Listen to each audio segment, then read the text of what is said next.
You're considering becoming an AWS Solutions Architect, but you're not just here to learn what AWS Solutions Architects do.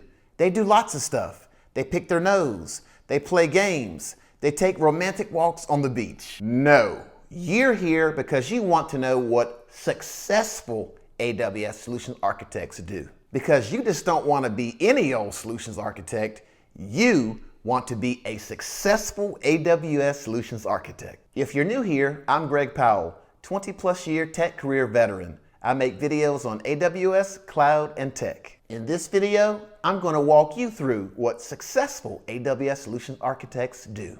Your main goal as an AWS Solutions Architect is to help your customer become successful. It's that simple. And you know what the secret is to doing that? It's working backwards from the outcomes your customers want to achieve. Every single action you take should be in alignment to help your customers achieve their desired outcomes. But before you can help your customers achieve their desired outcomes, you have to earn trust first. No one is going to take your advice if you don't earn trust first. You have to work to earn that trust. And the way you do that is by establishing technical credibility and showing empathy. Let's start with empathy first.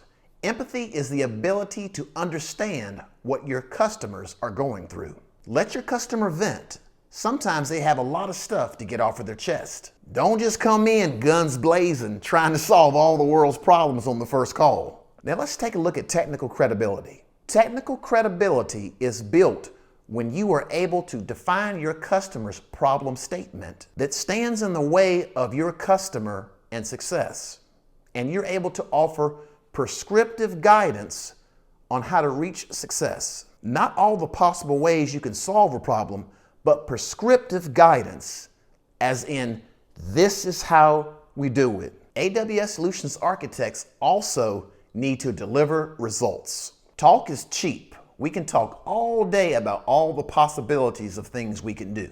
But you can't just keep saying what you're going to do. You have to actually do what you said you were gonna do. And the way you deliver results for your customer is by providing value that helps bring your customers closer to their goals. This video was uniquely different because it wasn't about tactical things like go get a certification or read this book. It's more about the behaviors that an AWS Solutions Architect needs to exhibit to be successful. And in the real world, AWS Solutions Architects are not successful unless their customers are successful too. So remember, you need to work backwards from your customer, you need to earn trust, you need to build technical credibility, you need to be able to show empathy, and finally, you need to be able to deliver results. If you haven't already, go ahead and subscribe to my channel. I'm always coming up with great videos on AWS, cloud, and tech. As a matter of fact, I think you'll like these two videos right here.